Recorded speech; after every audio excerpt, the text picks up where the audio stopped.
whatever you wind up doing is exactly what you should be doing. And I have not behaved one single day of my life. Not one day of my life have I behaved, and I am fine. I need your help. I can't tell you what it is. You can never ask me about it later, and we're going to hurt some people. Whose car are we going to take?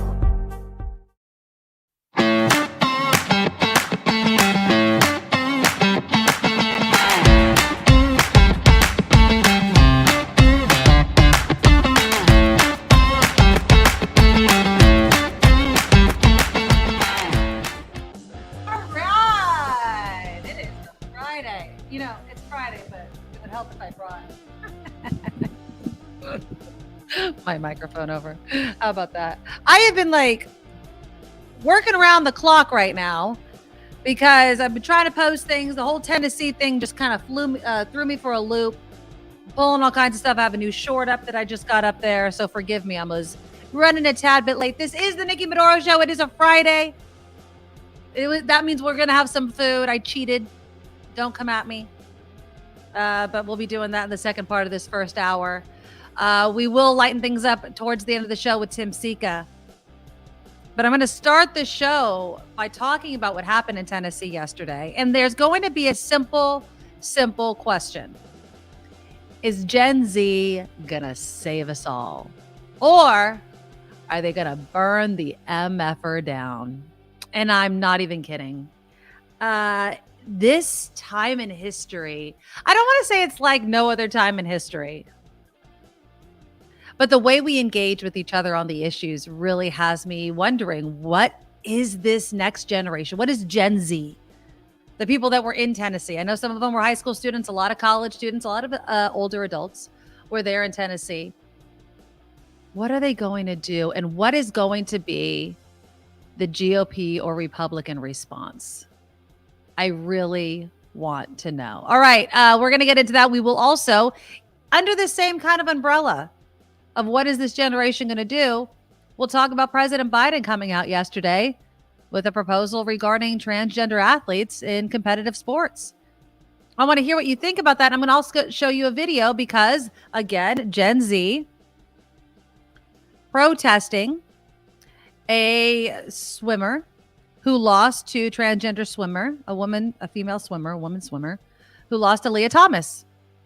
And she was at San Francisco State. And she was shouted down.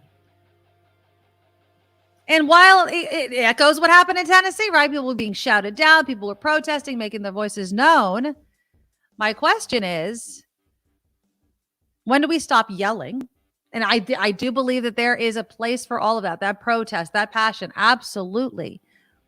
And then when do we start working on solutions? And I will explain to you why I think there's a real big difference between the transgender athlete conversation and the conversation regarding gun violence and what to do about it. Okay. So I do believe that there's a compromise. There really is in both. But I think that when you're talking about sports versus getting shot on the way to or at school, it's a totally different conversation. It's just really, it's a hard one to brace. And if I have any Gen Z listeners or viewers or parents of them, I want to hear your thoughts, because how do you make change while at the same time understanding that we have to also listen to each other? And when we stop listening, nothing's going to get done. All right. So that's coming up again. Movies, food, that's also going to be included. We'll talk Little Mermaid lyrics. I don't know how I feel about it. We're going to talk it out. We're going to talk about these lyrics and what you think about it. But before we get to that, please click the thumbs up button to show your support of the show. It helps us out.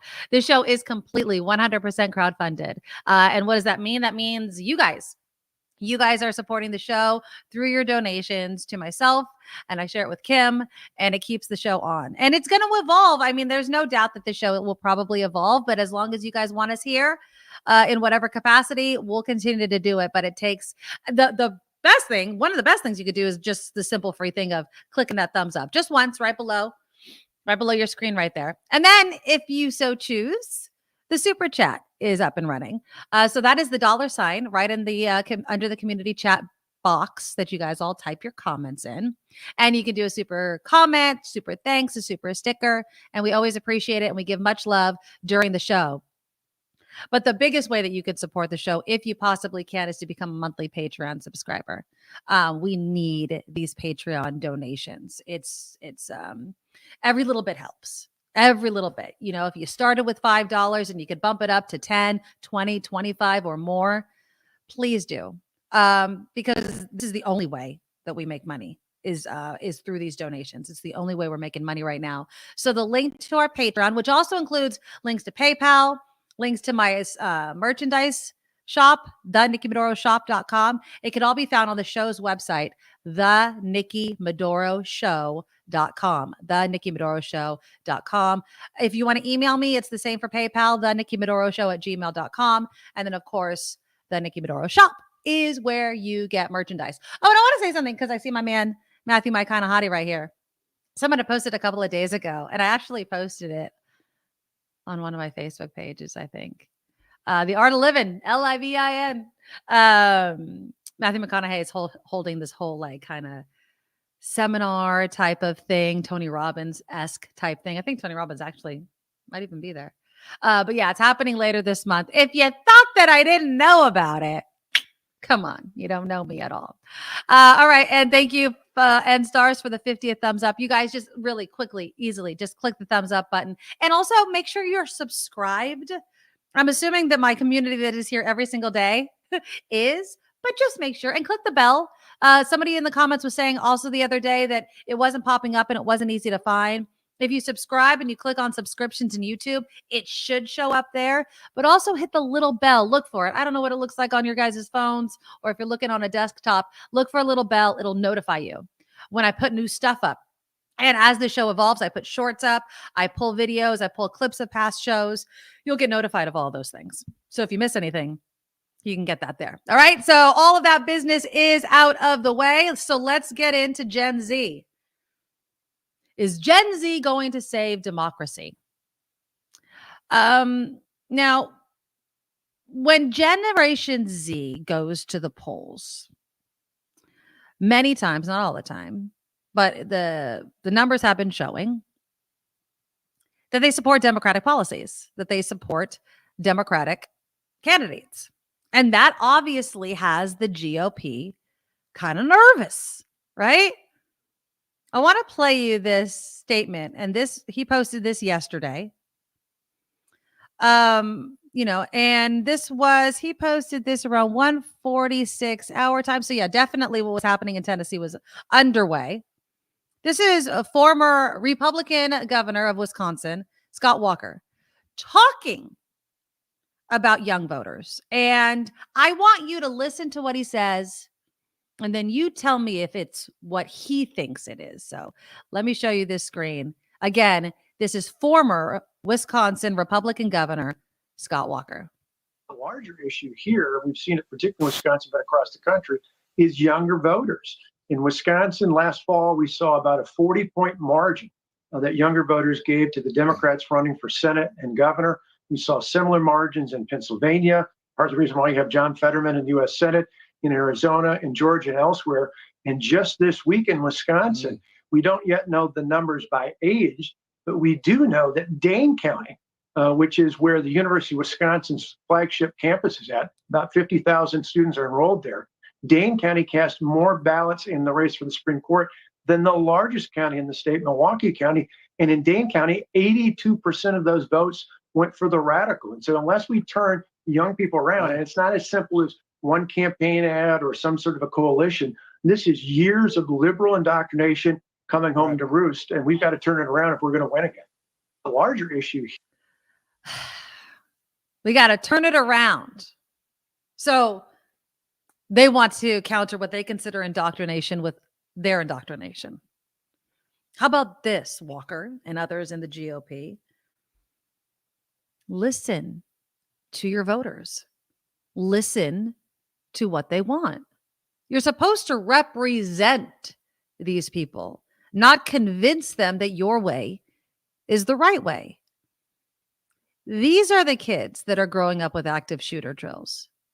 These are the kids that probably don't have too far of a separation from someone that's been impacted by gun violence. This is the generation, sadly, that most of them die in homicides, firearms, suicide by a gun. This is the generation demanding more to be done and being told, sorry, nothing can be done. We're not gonna fix it. Remember that lawmaker from Tennessee who said that? We're not gonna fix it. Not gonna fix it. Even though this is the only country in the world where this happens, there's nothing we could possibly do differently. And this generation is tired of it. It's tired of being placated. It's tired of being patted on the head and saying, you're just being indoctrinated by those crazy liberals. Just listen to us. You know, it's not the gun. It's the person holding the gun, which, yes, a gun sitting on a table isn't killing anybody. But if you put 100 guns on the same table, the probability of someone picking it up and using it to harm someone else greatly increases. And they know it. It is common freaking sense. And they won't do anything about it. And I won't want to blame things just like the NRA. And I don't want to also just blame things of, people being bought out by lobbyists and what have you. Just as Walker was mentioning indoctrination, I do believe these people, either lawmakers and the people they represent, have been indoctrinated to believe that there is nothing that can be done. I do believe that there is a segment of this population that truly believes this nonsense, that there can't possibly be anything that we could do to reduce, not eliminate. I'm not saying eliminate. Nobody is saying there's never going to be gun violence. Although, you can look to other countries that have taken things like assault weapons bans and certain types of guns off the street and have seen that, oh my God, they have almost zero mass shootings at schools.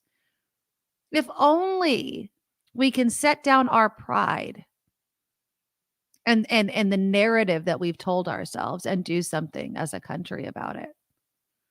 Now, let's talk specifically about what happened in Tennessee. 2 of the 3 lawmakers that were up for expulsion were expelled, which means they have to, which I just love.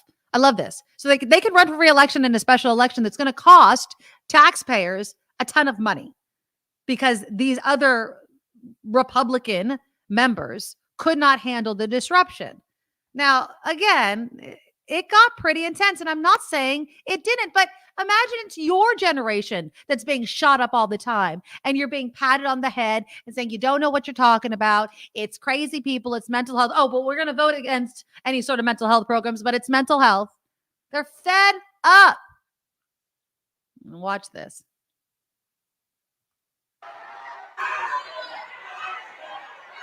Protesters chanted fascist.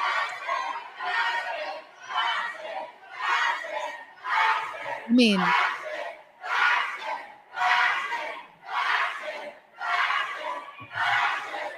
imagine.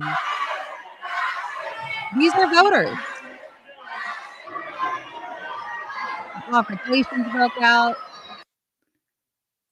Now, here's the thing that bothers me about this is that there are lawmakers on that floor that are not hearing these young voters or adults or whoever was up on that balcony. They hear the word fascist. They think that that's some liberal talking point. And they don't realize that you've expelled lawmakers who are simply standing with the people you're supposed to represent who are tired of seeing gun violence in their schools. This isn't an issue that is just like, oh, it's not a big deal. You guys are exaggerating. These kids are tired of being shot. They're tired of it. They want something to be done. I don't think I pulled the clip. Unfortunately, I didn't. But it was this one lawmaker saying, you tell me what gun you'd want to get shot with. And then when someone's like, there is none, he's like, there is none, right? So we can't just ban a certain type of gun. It's this, sorry, We just can't do anything to stop you guys from trying. What our answer is to turn your schools into fortresses. And honestly,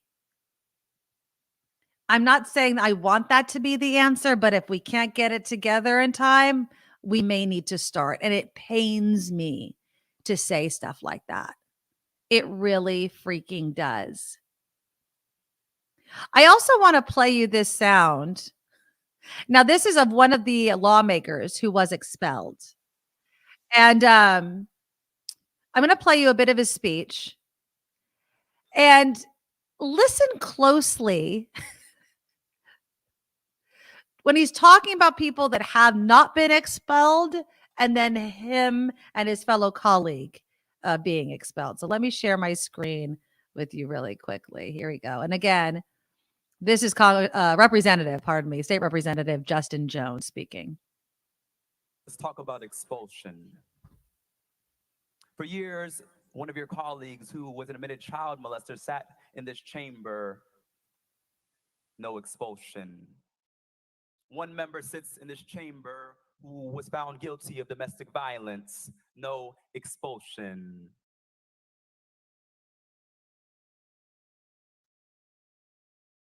We had a former speaker sit in this chamber who is now under federal investigation. No expulsion. We have a member still under federal investigation. No expulsion. Right here. I think it's right here. We had a member pee in another member's chair in this chamber. No expulsion. We had a member pee in the chair. And let me welcome Kim McAllister to the. We had a member pee in another person's chair. On purpose? Well, I would hope so. Well, I mean, yes. Was it incontinence? No, that seems like an accident. No, I think they were trying to prove a point. But he's like, we had somebody pee in another person's seat over, I'm assuming, a disagreement. No expulsion. Oh my God. I listened to the speech and then all of a sudden he said that line. I was like, wait a minute. I had to reverse it and listen to it like 5 times. You had a member do what? I'm like, did he say pee? He did. Let's play a little bit more of his speech. In fact, they're in leadership, but in the governor's administration. And so once again, what you're saying to us, since you're trying to put us on trial, I'll say what you're really putting on trial is the state of Tennessee. What you're really showing for the world is holding up a mirror to a state that is going back to some dark, dark roots. A state in which the Ku Klux Klan was founded is now attempting another power grab by silencing the 2 youngest Black representatives and one of the only women, Democratic women in this body. That's what this is about. So now, of course, the woman that was up for expulsion was not expelled. She got to keep her seat. 1 vote is what separated it. And of course, she actually went on CNN and was saying, it's because I'm white. It's because I'm a white woman that, the 2 Black men, of course, aren't expelled, but are expelled, but the white woman is not. I'm going to play you a little bit of this Fox News interview. Now, this is with the Speaker of the House, Cameron Sexton. He's on Fox News, kind of responding to the narrative that she was presenting about, I'm a white woman and that's the only reason why I did not get expelled. Here we go. Oh. She's trying to put political racism in this, which there was nothing on this. They were all given due process. They were all 3 that were up there. They all 3 went for expulsion. Even the Tennessean said that they led the protest from the House floor. And so she made her statements. She separated herself. Actually, she separated herself from the other 2 and said, I didn't have the megaphone. I didn't yell. I didn't scream. I just stood there with them, alongside them. And so she made her case that she, as you said, did not do what they did on the. Yeah, I mean, if were this a court of law, that would be the witness being impeached on cross-examination, making conflicting statements to you in her making a case not to be expelled, and to CNN in making the case that it was racism. I want to get your response really quickly to this as well. The president of the United States had this to say about what's going on there in Tennessee. He said, today's expulsion of lawmakers who engaged in peaceful protest is shocking, undemocratic, and without precedent. Rather than debating the merits of the issues, these Republican lawmakers chose to punish, silence, and expel duly elected representatives of the people of Tennessee. It seems to be the president believes that the riot on your floor there and the disruption of proceedings was democracy, and you imposing decorum rules, well, that is undemocratic. Well, at my house, on the floor, since I'm speaker, we have rules, we have decorum, we have process, we have procedures. Imagine if that happened on the congressional floor during his State of the Union address. There were people like Marjorie Taylor Greene pulled out a screaming. bullhorn and started leading the people in chants of protest from the congressional floor. I don't think he would approve of that, and I think those acts rise to the same level. I mean, and then like they try to like compare it to January 6th, which is just complete freaking nonsense. And so I asked this question at the beginning, Kim, and it's kind of going to be our theme this hour is Generation Z, which is this generation that's coming up. Many of them are voting. Are they going to save us? Are they going to save democracy? Or are they just going to burn it all down? Because on one hand, and we'll get into this when we talk in the second part of this hour about President Biden and his proposal regarding transgender athletes. But on one hand, when we talk about guns, the passion, the protesting, we understand. When we're talking about transgender athletes, it's a different type of issue and how you protest and who you're protesting. And it becomes a lot more complicated. You're a thinker today. You're asking some really good questions. I, on the other hand, am stuck on one member peeing on another member's chair, no expulsion. I can't get over it. I want to know more about that story. I'm Googling it like a banshee over here. The person works for the governor's office. So that was the clue. This person, I don't know if it's a man or a woman, works for the governor's office. At least that's what he continued to say in that comment right there. I mean, how is that not like headlines? I was looking for the headline yesterday. When I heard it, I was like, where's the headline? So-and-so has peed, urinated in the chair of political that's like leaving opponents. What are they there used to be a thing about putting dog poo in a bag and setting it on fire on someone's porch. Yes. Or leaving a bag of dog poo on your a boss's desk. You couldn't get fired if you even did that. Right. I mean, it's insane. It's absolutely insane. You can urinate on another member's chair, right. But if you protest and stand up for a cause, you're out. Yes, exactly. And again, it is the cause. That's the problem, is that a lot of people, and again, they could get their seats back. A lot of people are saying this Tennessee 3, although again, it's 2 because only the 2 black men were expelled. They'll likely get reelected. I mean, you can't say that for sure, but it is going to be a waste of taxpayer money, right? And what are we fighting for here? What are we fighting for? We're fighting to protect innocent lives from gun violence. These people went to the chambers because they wanted the lawmakers to do something about it, and they're not. Like someone was like saying at KGL, yeah. Remember the hot chocolate stain on the new carpet? Oh God! I mean, there was such it was the crime of the century inside. Oh, do you remember how angry Lee Hammer was when they thought, oh, they were going to the cameras, people. They were going to the cameras. If you find more details about the peeing, urinating in the seat, I really want to. Oh, I'm on the case. Okay, you're on the case. Well, as I'm posting about this yesterday, Kim, of course, one of my Facebook friends says, well, then you're really going to, if you're upset about that, you're really going to be upset about what happened in Roseville. Now, again, Roseville, there was a shooting. Imagine, this is the society we live in. Imagine it's spring break. You send your kid to, a daytime camp. They're playing at the ballpark, and then shootings happen at this park. Guy ends up taking 2 hostages, kills one of them, injures a cop. Another hostage has been released, although we don't know, obviously the status of their injury. But this is what gets people upset. They're tired of it. What we're doing isn't working. Ever since the assault weapons ban was allowed to sunset and not been renewed, we have seen an uptick. Was it ever zero? No, but we have seen an uptick. We have seen an uptick in mass shootings. And it just seems like these lawmakers want to throw up their hands like there's nothing we could possibly do. You're insane. You're absolutely insane. Now, listen to this guy, though. This guy pisses me off. Sorry. A lot of stuff's pissing me off today. But when we talk about stuff like this and this mentality of we just can't do anything, pisses me off. This is in Florida. This is the Florida sheriff talking about gun laws. All right, here he is. And let me play it for you first, and then you guys can react. I know each of you in the media here and viewers out there probably heard us in law enforcement or even in community events talk about what is the problem.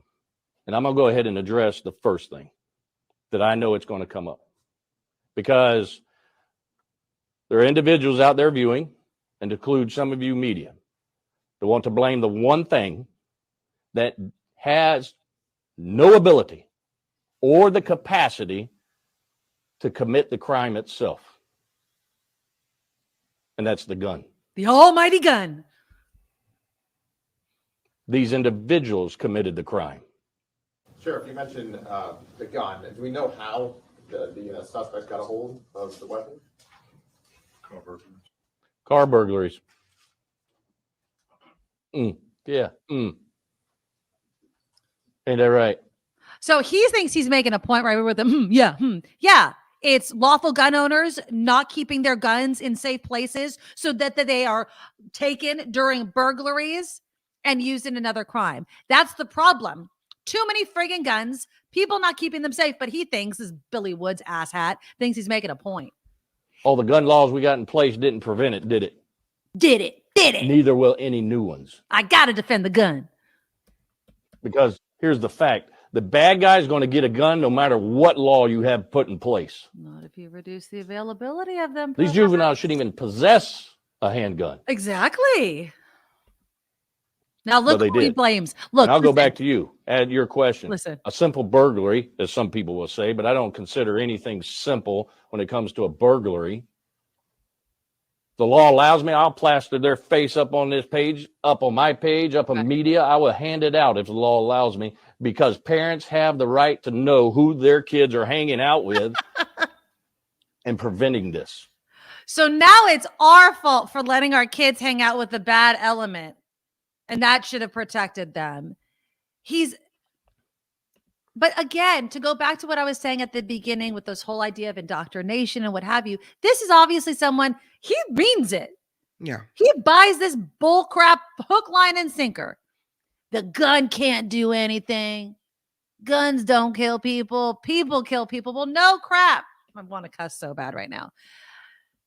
Duh.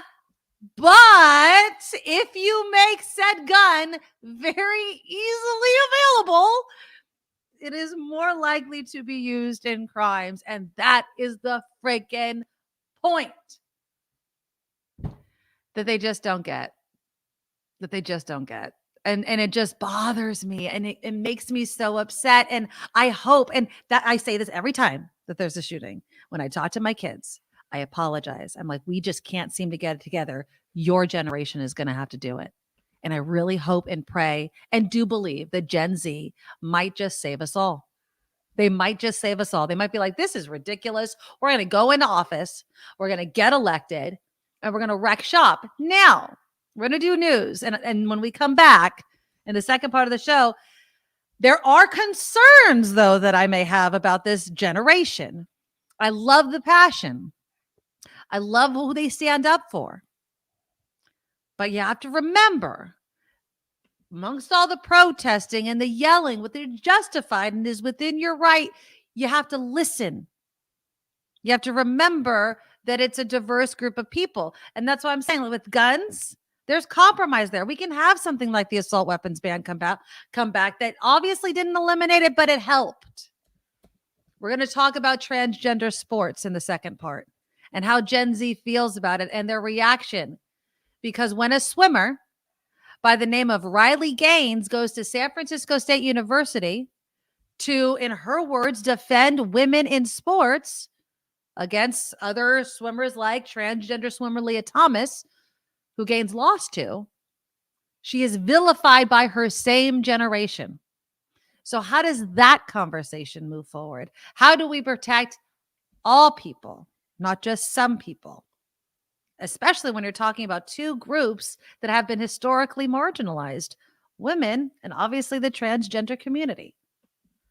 All right, click that thumbs up button to show your support of the show. Of course, our super chat is live. We'll give some thanks. So also when we come back, I'm gonna heat up my coffee though, because it is a national day. Kim was right yesterday. Don't say it, but she mentioned a food yesterday. If you were listening yesterday, she was so on point. Kim McAllister gets a big fat gold star. So I'm gonna go get my food, heat up my coffee. We'll come back and do that. And then we'll talk about transgender sports and what should the response be from this very influential generation, Generation Z. How do they tackle something like guns versus transgender rights? That's all coming up after Kim's news. Now, from around the world to up your street, the Nikki Medoro Show presents News Czar Kim McAllister.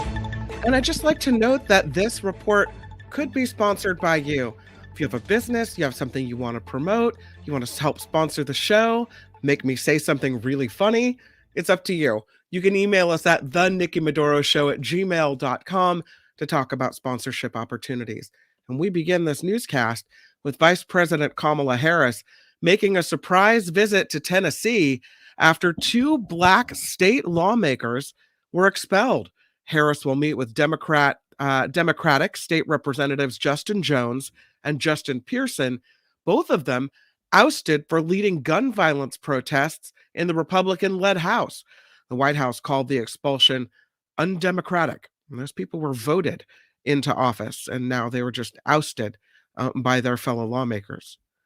Questions, though, about race and the freedom to protest are being raised after a white Tennessee lawmaker kept her job while two of her Black Democratic colleagues were expelled from the House, the Tennessee House, I should say.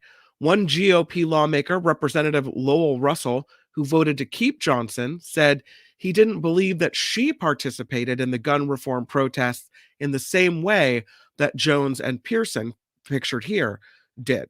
So she gets to keep her seat, but they do not. An Ohio grand jury will convene on Monday to consider possible charges in the police shooting and the death of a Black man in Akron, Ohio. Jayland Walker, pictured here, was shot and killed by police last June after a traffic stop and a car chase. The 8 officers involved in the shooting were all placed on leave, all of them later reinstated. So again, an Ohio grand jury set to convene on Monday to consider possible charges in this case. There are some new developments now regarding the Gabby Petito lawsuit. Her family wants to see bank statements now from Brian Laundrie's parents from the weeks following their daughter's death in 2021. The Petito family suing the Laundrie family, claiming they were aware their daughter was murdered by her then fiance during a cross-country road trip and that they did nothing about it. The Kennel Club is reminding dog owners to keep candy away from pets during Easter time. Data from Agria Pet Insurance shows a 123% spike. Can I help you? You're okay? Oh, you're sorry. Interruption in the newscast. Spring break over here at the McAllister house. Agria Pet Insurance saying 123% spike in cases of canine chocolate poisoning over the holiday last year. So got to be careful here. An expert from the Kennel Club says dogs' keen sense of smell allows them to sniff out treats, making it especially important to take precautions. Spring break over here at that McAllister house. I'm telling you. The men's hockey national championship is all set for tomorrow in Tampa. The Minnesota Golden Gophers will take on the Quinnipiac Bobcats at 8 p.m. Eastern on Saturday. Minnesota defended Boston University yesterday by a score of 6-2. Meanwhile, Quinnipiac took down Michigan 5-2 in the second game of what is called the Frozen Four. I don't know if anyone's paying attention to the Frozen Four, but that's what's going on there. And since it is the food day here on Friday on the Nikki Medoro Show, it's kind of a food-related story for you. There is a man in custody for allegedly stealing unused cooking oil from a Chick-fil-A on Long Island. For gas? I think so, yeah. Hector Castral Espinal of Woodside was charged with siphoning used oil from the fast food restaurant at least 5 times. They say he did it. Suffolk police say there have been nearly 100 cases of restaurant cooking oil thefts countywide this year. Robbers fill up a barrel with the oil, then take it to a reprocessing place where it's turned into renewable and biodiesel fuel. It's also used in cosmetics and in animal feed.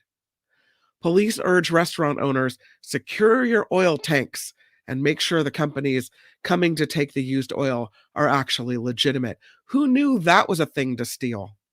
I mean, if you need it and it's either steal it or spend money on it, then it doesn't surprise me. I'm telling you. Okay, and so because yesterday was National Burrito Day, here's the last story. I was very Joey confused. Chestnut. You know Joey Chestnut. I do. San Jose boy. Yes. He came to Milwaukee. He ate 14 and a half burritos in 10 minutes. What was in the burritos? Do you know? He was in town for the first ever Qdoba World Burrito Eating Championship, and of course he won it. The second place eater managed to get down 13 and a half. Chestnut says he could have eaten more if he had to. They do not say what was in the burritos, but it is Chestnut's return to Milwaukee and eating lots of things. He lost the 2018 Wisconsin State Fair cheese curd eating championship. What an unfortunate turn of events that was. But the burrito eating championship, winner, chicken dinner. I would much rather eat burritos than cheese curds because one will back you up, the other one won't. So I'm just saying. That's if I'm Nikki for you, thinking ahead. Well, you better be thinking ahead because you know once that contest's over, all you care about is getting it back out. I'm sorry. There's nothing else you care about. That's Kim McAllister. This report is and the show is crowdfunded. We need you. We need you a lot. If you're already in the Nikki Medoro Show community, thank you for being here. If you would like to sponsor or support the show, you can find us at thenikkimadoroshow.com. And thank you for that. I'm Kim McAllister on the Nikki Medoro Show. There you go, Kim. And let's give some shout outs to people that have donated to our super chat live thing.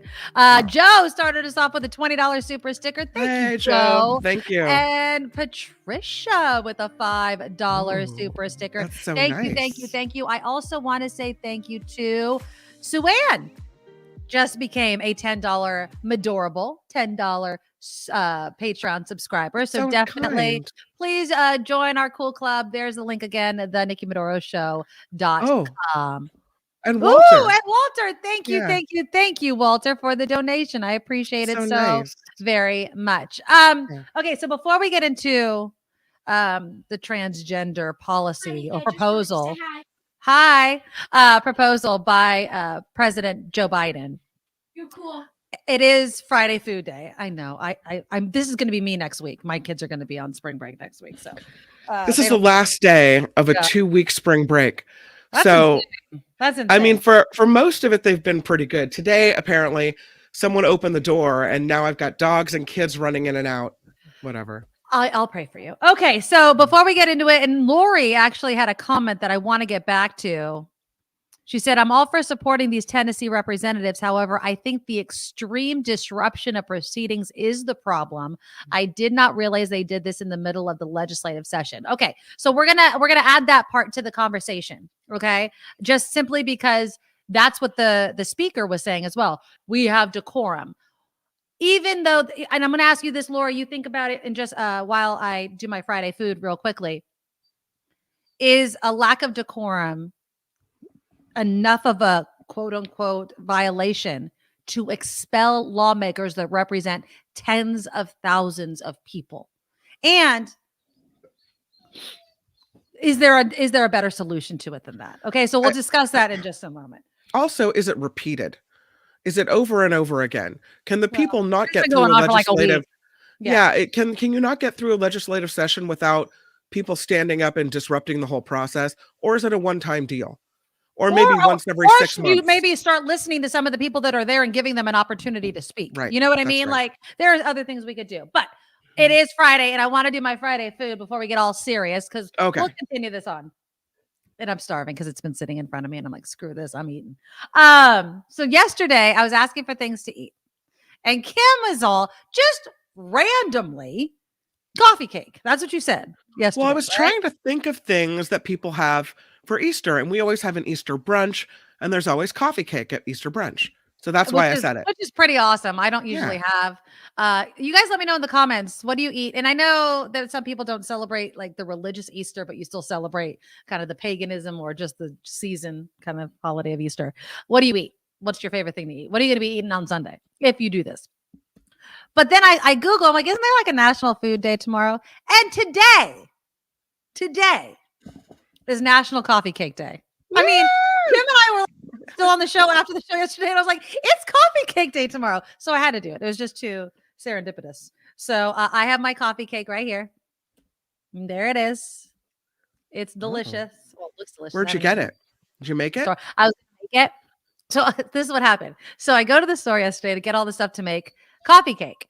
And then I was like, shoot, I had to take my daughter to cheerleading and tutoring. I was running out of time. So I was going to get the box stuff, which is pretty good. It starts with the box and then you can doctor it up or whatever. So I throw the box in there and then I go through the bakery and I picked up some muffins as well. So I'm eating the muffin and then I'm going to save sorry, people, I'm going to save the rest of it for Easter. So I'll have coffee cake for Easter Sunday.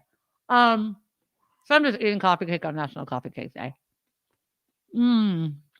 Coffee cake is good. You know, I was looking at a lot of recipes for coffee cake.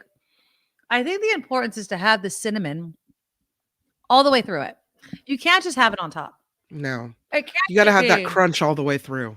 Yeah. And I found on National Coffee Cake Day some facts about coffee cake. All right. You ready?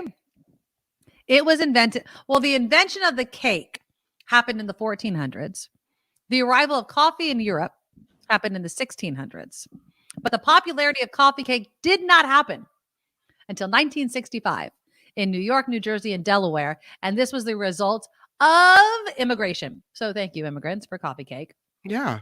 And there is absolutely zero coffee in coffee cake. It is just the perfect thing to have To go with coffee. Flo says, yeah, coffee cake. If I could have it for my next birthday, I would. Good coffee with good coffee cake is one of life's yummy treasures. So it was really funny. I love the Starbucks coffee cake. I can't help it. Oh, so does my son. Yeah. He that used to be his thing. Now he's into the lemon cake, but he used to always get coffee cake at Starbucks. But so I'm going through the grocery store yesterday, and I'm pulling a Kim McAllister and I'm all chatting up the checkout chick, and so we're talking, and she looks at the box of the mix that I got, and she's like, "Oh, that mix is so good." And I said, "Yeah, I've made it before." And I was like, "Yeah, I'm going to make coffee cake." And she was like, "Are you going to share it? Are you going to bring it into the office?" And I kind of gave her a look because I don't have an office to bring it into, but I was like, well, this is kind of the office, right? Yeah. Well, I'm like, I'm not sharing this with anybody. She's like, "You go, girl." I was like, "Yeah, I'm just going to eat all the coffee cake to my head because it's absolutely delicious." Biscuit coffee cake. Oh, I don't think I've ever made. Yeah, it's actually not bad. No, I am not. Well, Karen, I was bitching about Entenmann's not having the cheese-filled Danish anymore. The cheese-filled Danish by Entenmann's used to be bomb. If anybody has an in at Entenmann's, I would love it. It is so good. Murphy, that's the one that I got. Yeah. She's right. It's the crusties. And it's so easy. I mean, you have For to oil pancake eggs mix too. Yeah. No, and it's so easy. It's so easy peasy. And I don't care about mixed people like, "Oh, you should make it from scratch." Give me a freaking break. It's all about the doctoring. It's all adding some more streusel on top and whatever. Whatever happened to the Danish? I had the Danish. I went to the grocery store. I bought the cheese-filled Danish and it was total BS. They didn't have enough cheese throughout the whole thing. Entenmann's, listen to me. Bring it back. I swear to God. I posted. Yes, but it doesn't, there's not the cheesecake one square. There's not the cheesecake cheese-filled Danish. They don't make it anymore. At least not where I can get it. Okay. Not where I can get it. Okay. And thank you to, was it you, Square, or somebody sent me the link to Dogma? I watched it. Thank you. You can watch it for free on YouTube. I sent it to Kim McAllister, and I've been urging her to watch the movie. I'm assuming you have not yet. No, but I will. I will. You have to. It is, honestly, as someone who does not like partake in organized religion, you're going to love this movie. Okay. I feel like. I mean, I loved it as a religious person as well. So kind of both sides. Flo says, even the mini coffee cakes are great. Warm up any coffee cake for extra comfort. Yep.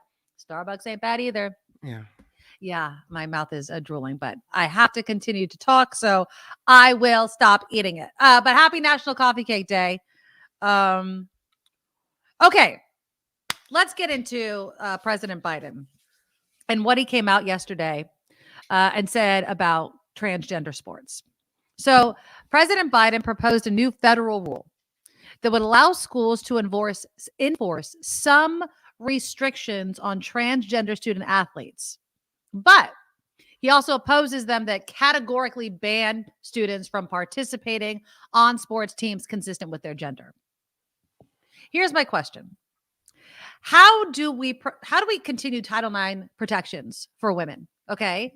How do we do that while at the same time allowing transgender athletes to compete? I've said it before and I will say it again. And honestly, my opinion about this has evolved as this has become an issue that's been brought to the forefront. Because I used to start, I'm like, just let them play. Who cares? It's just sports. The suicide rate amongst the transgender community is so high that if they can have an outlet in sports, just let them. Like, really, are we gonna take competition and put that above human lives? That was my initial kind of reaction. And then I've evolved. And it's not that I don't think the transgender athletes should be able to compete. But it is making sense to me that we need to have different categories. And I don't think that it's separate but equal. I really don't. I told Kim this yesterday because there's this concern, right? Let's say you create a transgender female swimming category, okay? But there's not enough transgender female swimmers to compete. So then you're just kind of competing against yourself, and that's not really kind of the point or what have you. But I maintain, as Kevin Costner's movie would say, if you create it, they will come. If you create a space for transgender athletes to compete, I truly believe they will. Mm-hmm. And if you respect it enough, if you give it the respect and the weight that you give other sports categories, I think it'll draw even more people. And I feel like this is the compromise. And it's not even a compromise. I mean, we do have categories with different things. And this is where my opinion about this has really evolved. Is we do have different categories. I know some people say, then don't have even men and women categories. Just let everybody compete and you'll see who wins. Okay, I get it. But we have to have a certain sense of pride about these sort of things. When you hear the all gay men's chorus in San Francisco, right? That is a source of pride, not only for people that enjoy listening to these men sing, but for the men themselves. That is a pride that they have. And that's what I think we need to convey to everyone about a possible new category for transgender sports, is that there is a pride there, is that you are an athlete in addition to this other thing that makes you who you are. And so I feel like it's really language, it's respect, it's listening to each other and understanding that other people may have a point. Now, I'm going to also play you this video because there is this athlete. She's a former NCAA swimmer by the name of Riley Gaines. Okay. And she spoke at San Francisco State University last night, actually. She was sharing her story of competing against Leah Thomas, who was the transgender female athlete, biologically male athlete, in the women's NCAA swimming championships last year. I believe she came in second. Riley Gaines came in second to Leah Thomas. And so she was talking about this. Now, I'm going to preface playing this by saying, once things turn violent, that becomes the story, right? So if points are going to be made, you at some point have to listen to each other. But look at this video. Hold on, let me share my screen. Now this is video taken by Riley Gaines, again, who lost to Leah Thomas last year in the swimming championships. And apparently she had to be barricaded inside a room at San Francisco State for 3 hours. And this was, now there's going to be foul language in this. Hopefully I don't get too dinged by YouTube, but I'll let them know. But there is foul language in this video of the protesters of Riley Gaines and what she was saying. Are you ready? Are you ready?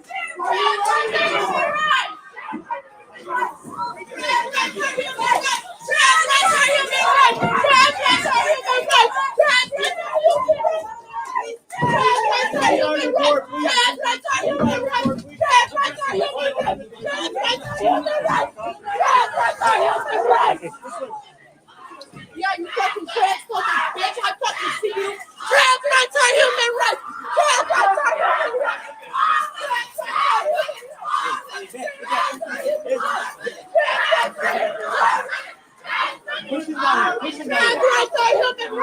Trans rights are human rights.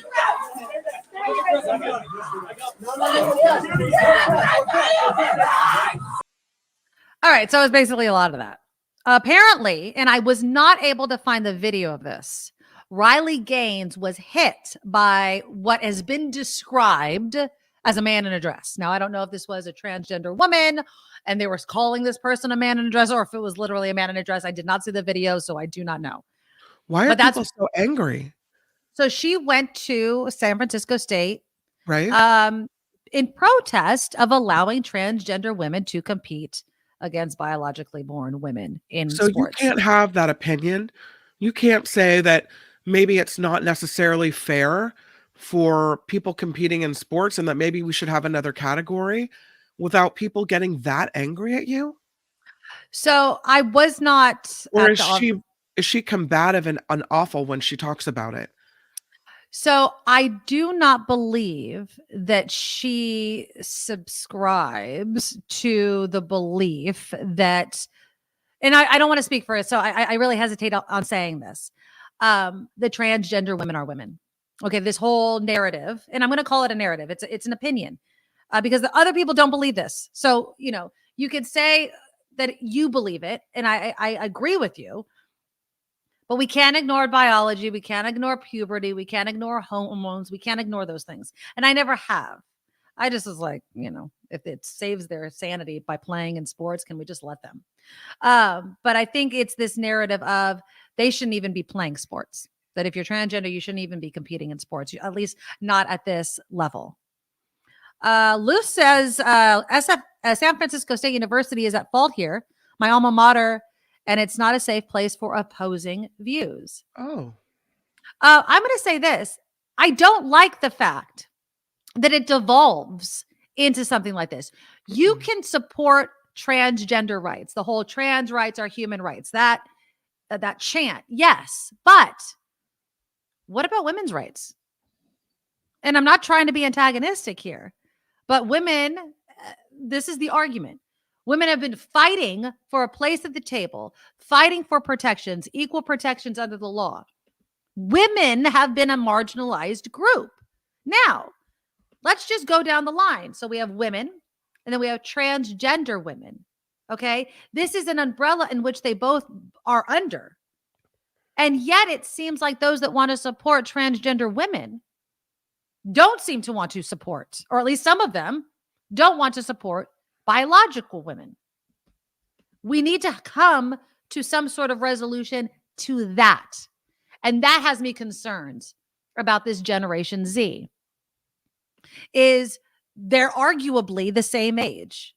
And I think arguably are on the same side of protecting rights of people that have been historically marginalized. And yet now they're combative. Now they're yelling and screaming and fighting with each other.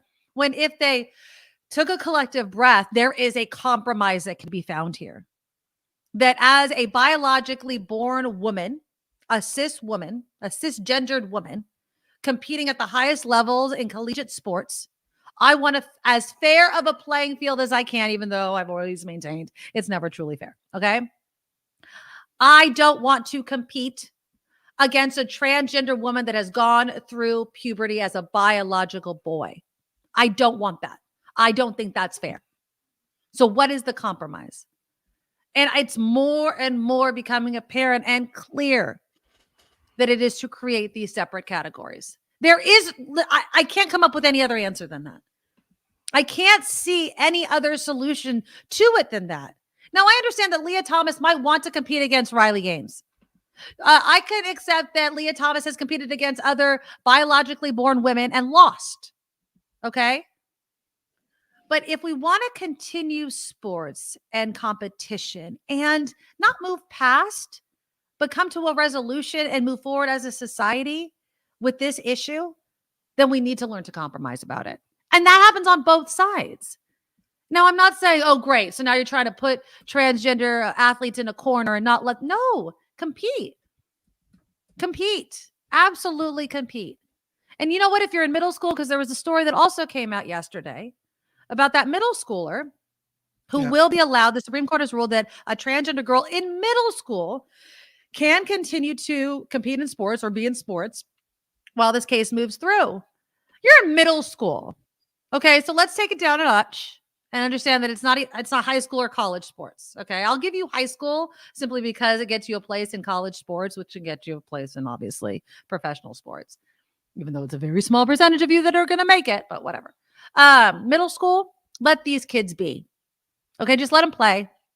There's no recruiters. There is the middle schooler right there. So it's just, I feel like we, not just Generation Z, but we as a society should be like, okay, let's listen to each other. Let's listen to each other and not negate each other's points right off the bat. Like, I feel like Riley Gaines has a point, but if she is not leaving space to be like, look, I understand where you're coming from, or I don't understand. You know what I mean? This is very foreign to me. I'm willing to listen. I'm willing to learn. I do not know any transgender people. I do not understand why you want to compete in this category or whatever, but you can't ignore the fact that they exist within your community. These people exist. They are allowed to take up space. They are allowed to play a sport. You do not get to just own sports. So on that note, let's create space for everybody. Let's just do that.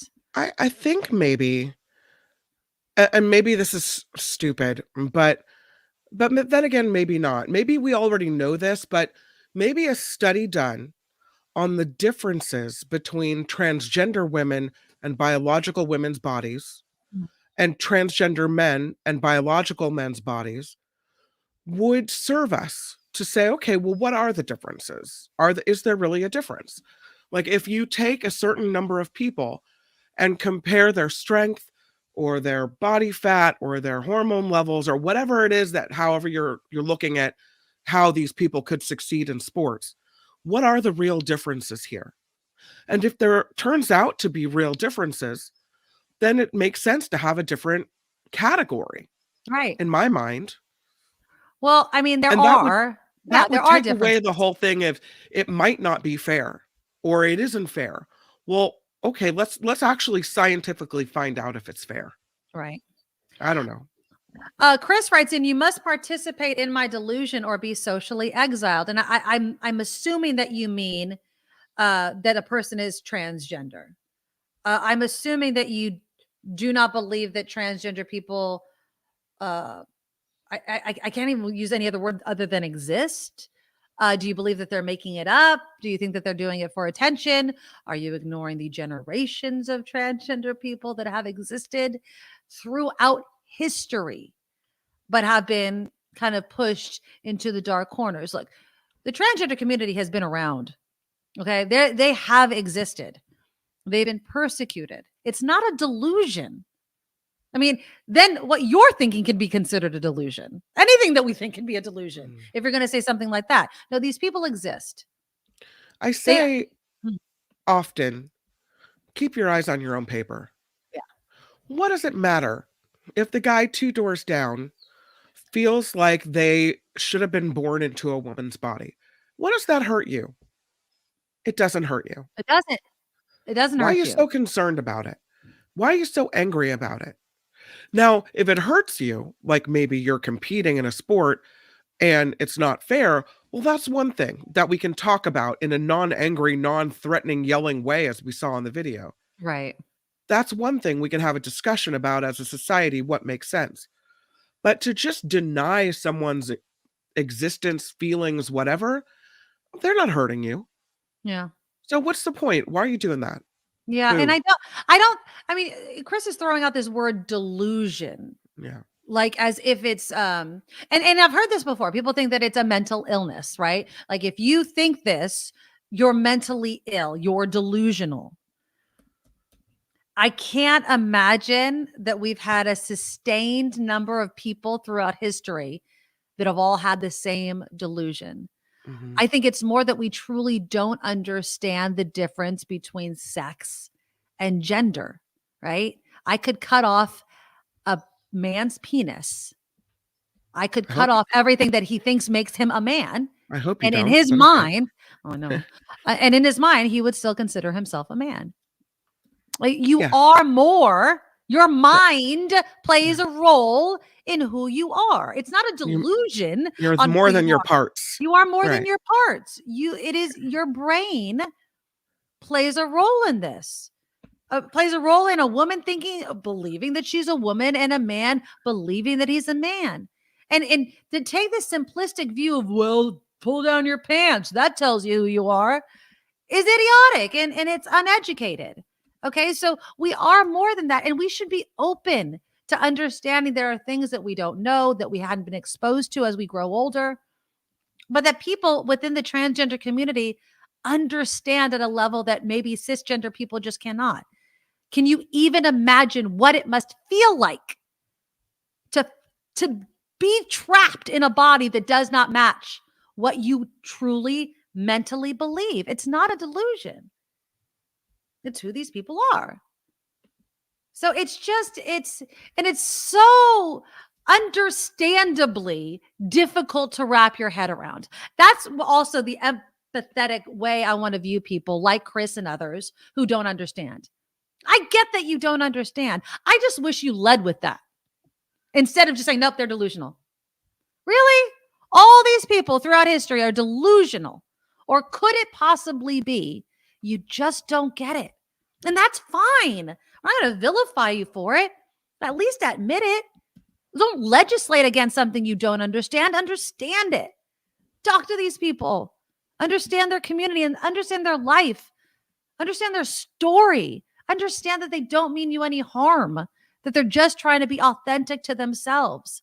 And that if more people accepted people for who they say they are, instead of judging and vilifying them, then there would be less violence and hate between these groups. I wish I had a recording of it, but there was one time that my daughter Julia was on the John Rothman program. I brought her to work with me. It was like a spring break type of thing. And he had her on the air, and she was taking calls from listeners about transgender issues. And this one old guy called up and said something like, they're they're delusional and all this kind of stuff, what we're hearing. And she said, so if you could make someone happy by just referring to them as what they think of themselves, yes, why wouldn't you want to make someone happy? Right. Exactly. That's all. Exactly. It was so simple. Why? What is it to you? Why What does wouldn't it you want to harm make you? someone happy? Why, if you knew that someone was horribly hurt because you called them a man, but they thought of themselves as a woman, then why would you do that? You wouldn't. You wouldn't, because you wouldn't want to hurt someone like that. What does it cost you to be nice? Exactly. Chris says, I won't pretend with you. There is no pretending. You're pretending as if they don't know who they are. You're telling yourself that. Chris, you're telling these people that you know them better than they know themselves. Who's pretending? Who's pretending? If I tell you who I am and you're like, no. Who the hell are you to tell me who I am? Why not just accept me for who I am and just pour the cup of coffee, right? Have the coffee cake. Oh, you're X, Y, and Z. Great. Nice to meet you. And moving on. I wish this our society did more of that. You know, when somebody introduces themselves to you like, hi, I'm Nikki. They go, hi, Nikki, I'm so-and-so. And there's no big uproar about it. Why can't we just keep doing that with people? Yeah. Why? What is so hard about doing that? Well, how does it hurt people like Chris and others to just say, okay, and do you want to go have a cup of coffee? You want to have some coffee? Do you want to do whatever? What's so hard about that? Is it a case of here's someone I can use to feel better about myself? Or am I too lazy to just understand something that I don't understand right now? Am I too egotistical to admit that I don't understand and They learn would more say, about it? I don't care. I don't care. It doesn't bother me. It doesn't affect me, so I don't care to understand. But you're part of this community. You're part of this society, and so Part are of they. the world, right? No one person is more important than the other, right? So let's just listen to each other. Let's accept each other. I know I'm going off on a bit of a tangent. It just, I really look, and I keep going back to Gen Z because our daughters are technically Gen Z. Yeah. They're towards the tail end of it, of course. They're not able to vote. But I do already see this passion, this pushback. And now I know she's in middle school. She's 14 years old. I'm going to see it anyway. But this idea of, who are you to tell us that this is the way that it has to be done? Right? Yep. This idea of just because this person's in a position of authority doesn't mean I need to listen to them. Now, on one hand, yes, take it. Power to the people. On the other hand, are you leaving space for what you don't understand? Are you screaming down a female swimmer, a biologically born woman who feels invalidated, who feels like it's unfair? Are you listening to her, or are you ignoring her simply because you want to protect this other group?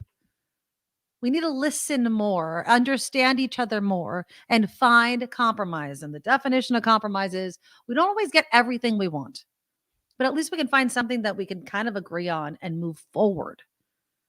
And that's what I think, that we're just kind of stuck in the stagnant time where we're just spinning our freaking wheels, whether it's guns or this, and not doing anything about it. Okay. When we come back after Kim's news, I've been wanting to get on this, and I'm not going to get as serious about it. I'm actually giggling about it because I don't know. I honestly don't know how I feel about it. I really, really don't. Kim, I don't know if you've given it any thought. But Little Mermaid, they are changing the lyrics, okay, to deal with consent. Now, I am a full, throated supporter of consent. I understand that, especially women, we don't consent in some ways and do consent in some ways. And some of them are verbal and some of them are, body language. And are we being conditioned to be okay with not consenting to things because of movies like Little Mermaid and these songs, these catchy little songs that tell us, oh no, it's okay for you to kiss me and I haven't even told you my name, right? So we'll talk about Little Mermaid. Also, I got to play the video. I saw it. Kim, you shared it with me yesterday too. Ben Affleck. Who knew? I feel like I've heard him speak Spanish before, but I have that video. And it's really quite attractive to see somebody so fluent in another language. I was like, okay, you go, Ben, you go. All right, click that thumbs up button. Show your support of the show. We'll talk about all that and Tim Sika with movies coming up after Kim's news. Now, from around the world to up your street, the Nikki Medoro Show presents News Czar Kim McAllister. And this report could be sponsored by you. If you would like to talk about sponsorship opportunities, you can email us at thenikkimedoroshow@gmail.com. Let's head right to San Jose because this is not a pretty picture for this woman. The San Jose Police Union executive who was charged with drug trafficking has now been fired. You are fired. The San Jose Police Officers Association said Joanne Segovia was fired after an initial internal investigation. In the next phase of the probe, the union says there will be a thorough review of all internal records to see if anyone else was involved in this scheme, which allegedly went on for 8 years. They want to bring in an outside investigator with federal prosecution experience for that part of the investigation. Segovia is accused of having more than 60 shipments of synthetic fentanyl delivered to her home and then distributing them across the country. Again, she was an executive for the San Francisco Police Officers Union, was being the operative word. Turns out just under half of Americans approve of the Manhattan District Attorney's decision to pursue criminal charges against former President Trump. This information is due out because of a Reuters Ipsos poll. It shows 49% of respondents believe it was right to bring charges against Trump. Earlier this week, he pled guilty to not guilty to 34 felony charges related to hush money payments made during his 2016 presidential campaign. Along party lines, 84% of Democrats agree with the decision compared to just 16% of Republicans who said the same. Republicans have denounced the case as politically motivated. The United States added 236,000 jobs in March. That brings the unemployment rate down to 3.5%. The Labor Department report says the unemployment continued to trend upward in hospitality, government, professional, and business services. Senate leaders condemning the detention of a Wall Street Journal reporter in Russia. Senate Majority Leader Chuck Schumer and Senate Minority Leader Mitch McConnell both issued a statement today demanding Russia release American journalist Evan Gershkovich. They said he is being held on fabricated charges, and the United States has been denied consular access to this Wall Street Journal reporter. The Japanese military is searching now for the missing helicopter with a high-ranking officer on board. A search and rescue operation is underway off the coast of Okinawa the day after the chopper disappeared from radar. Japan's self-defense force says this UH-60 Jayhawk chopper was carrying 10 people, including the commander of its 8th Division in Kumamoto Prefecture. I'm sorry, Nikki, I thought you were saying something. Okay. So yes, chopper missing, 10 people aboard, including this high-ranking officer. They are searching for it. Let's talk about this cyclist. His name is Ethan Boyes. He's a professional cyclist, champion sprinter in the sport. And according to Chron 4, he was killed in San Francisco this week. Ethan Boyes was riding his bike at 4 o'clock Tuesday afternoon when he was hit by a car on Arguello near the Presidio Golf Course and the Presidio Loop Trailhead. Park Police says Boyes, who's a San Francisco resident, died from his injuries. He is apparently someone who is a professional cyclist and regularly went on training rides in the Presidio. Twitter looks to be kind of restricting interactions with posts that link to Substack. Users trying to like or retweet posts with links to newsletter platform Substack received a notification saying some actions on this tweet have been disabled by Twitter. Substack founder Chris Best said in a statement shared with The Verge, he's disappointed that Twitter is suppressing the ability for writers to share their work. And there is a Michigan man who is now under arrest for allegedly impersonating a law enforcement officer after trying to pull over an off-duty Michigan police officer. I mean, what? Come on. So you never know if you're going to pull over an off-duty cop, you're going to get busted.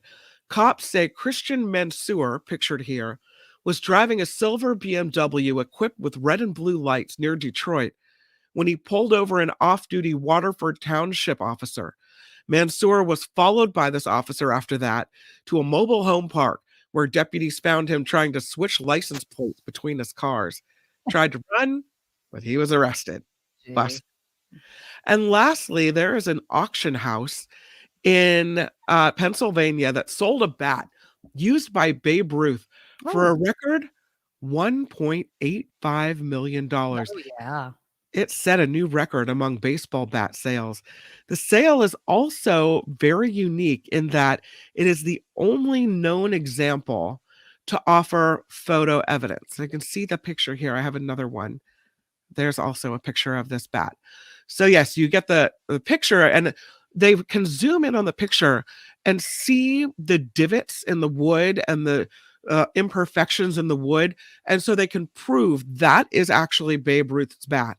The bat's value shot up after an analyst matched markings on the barrel to a photograph of Ruth swinging it at New York's famed Polo Grounds in 1921.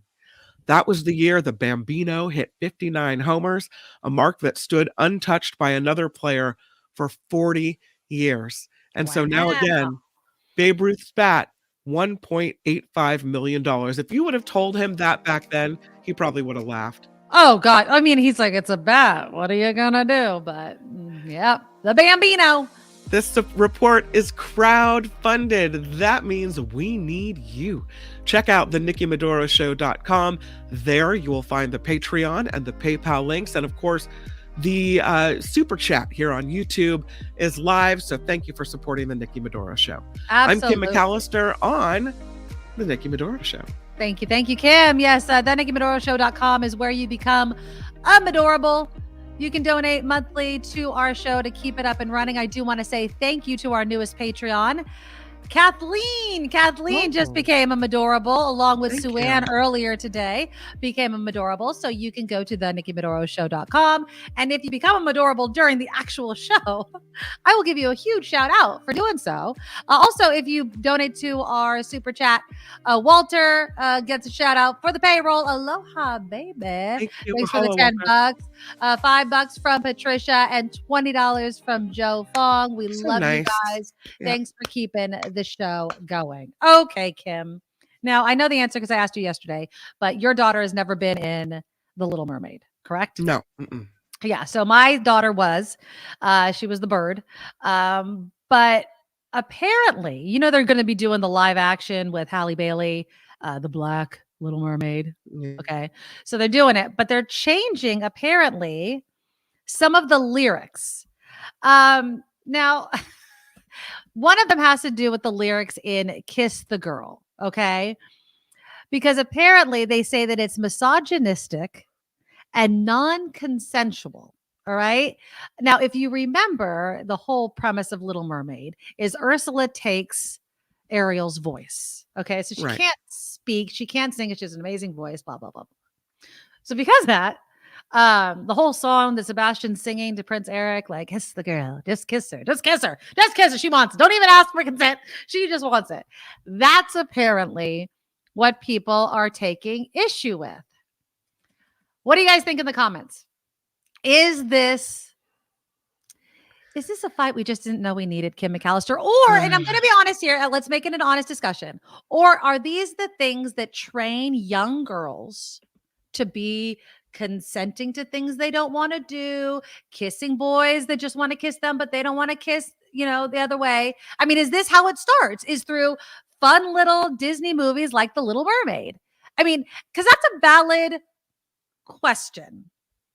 But on the other hand, I mean, that's the whole point. I mean, Sleeping Beauty too, right? She's sleeping. Yeah. How dare you kiss her? I don't care if that's the only way she can come back to life. No. I mean, obviously fairy tales are problematic in and of themselves. You know, in more recent years, we've had princesses that kind of save themselves and flipping the narrative on the whole thing.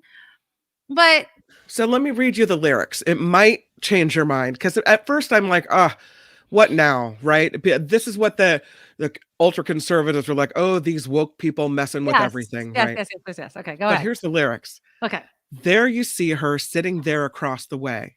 She don't got a lot to say, but there's something about her, and you don't know why, but you're dying to try. You want to kiss the girl. Yes, you want her. Look at her. You know you do. Say it that way. Possible she wants you too. You have to There's no one way to ask her. It don't take a word, not a single word. Go on and kiss the girl. It don't take a word, that it said. Right. Not a single word. Go on and kiss the girl. Right. Okay, I'm going to play devil's advocate. Okay. How many kisses have you had in your life where you just look at each other and you don't say a word and you just kiss? but I'm already in the relationship with that person.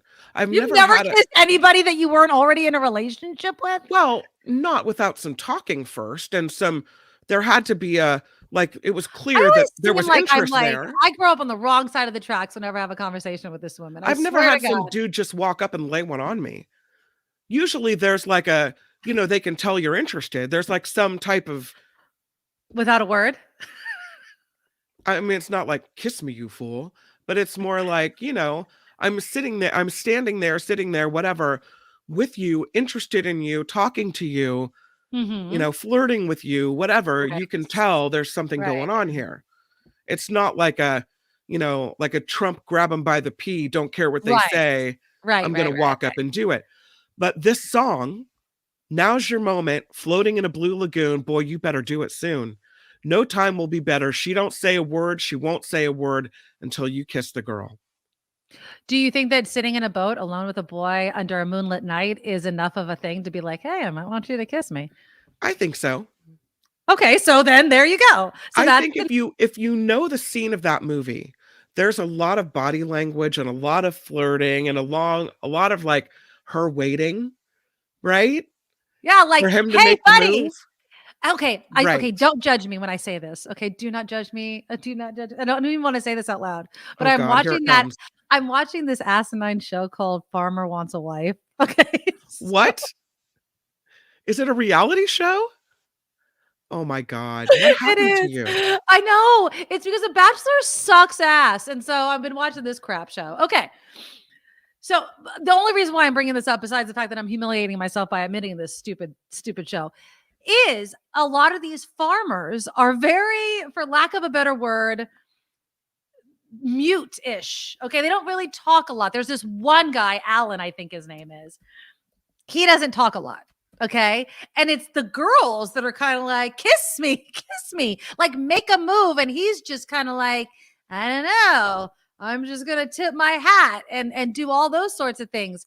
So the reason why I bring this up is there's ways to talk to people without saying words. And I don't seem to have a problem. I don't have a problem with the lyrics from Little Mermaid. One, because it's not being sung the way Kim McAllister's saying it. Just kiss her, it's Sebastian with his Jamaican accent being like, you want to kiss the girl.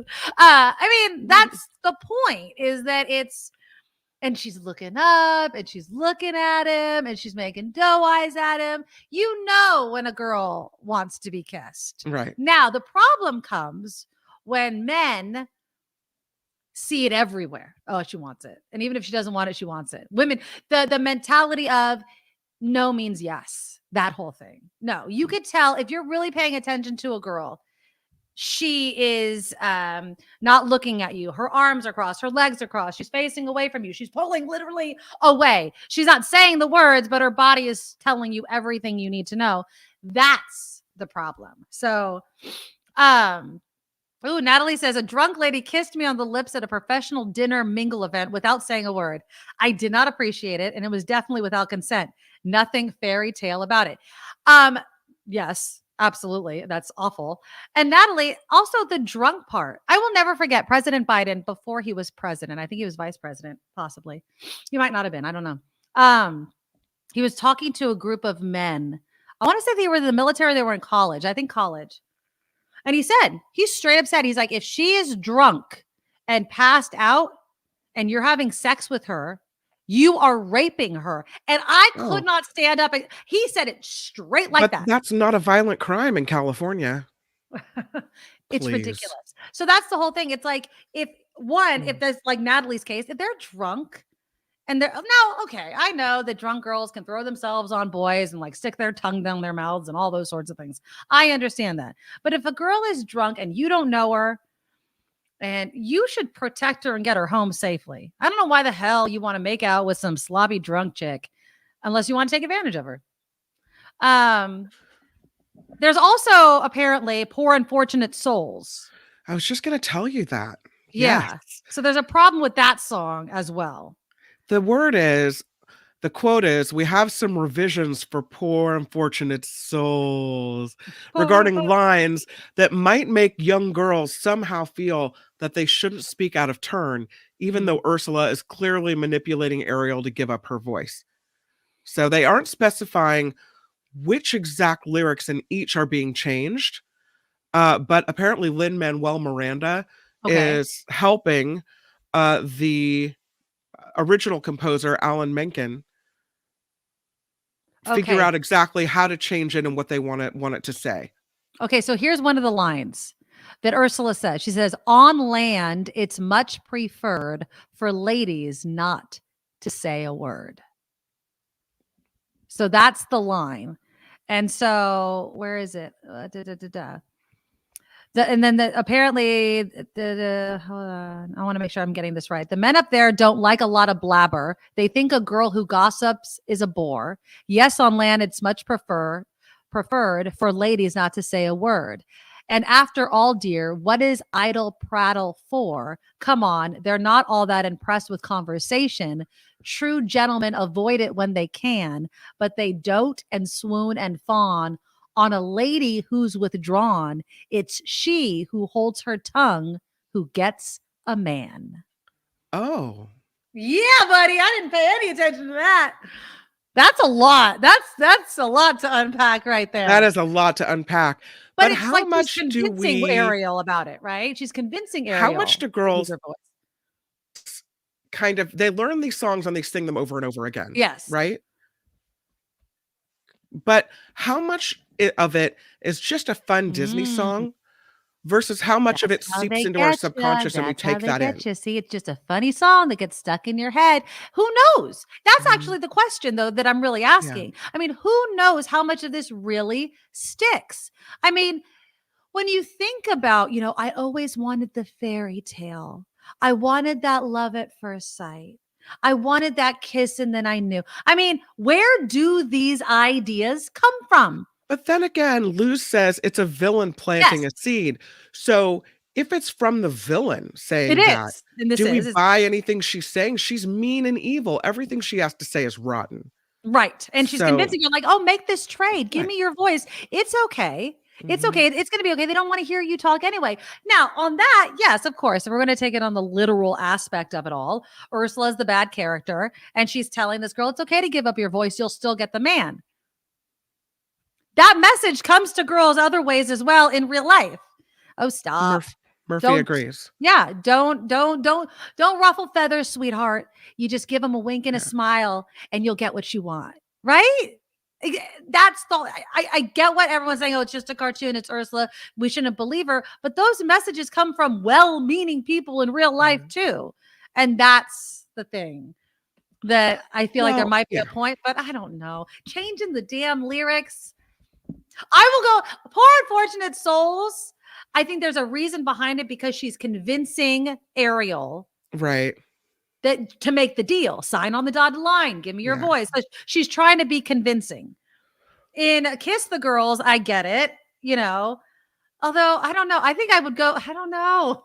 I honestly, I think it remains to be seen. So if they change it, see, I think you can change a movie. I think you can reinterpret a story so that the original movie stands and we don't kill it just because it has lyrics that you may find offensive for your kid, unless you're a parent and you don't want those messages given to your kid, in which case you have every right not to show the original movie.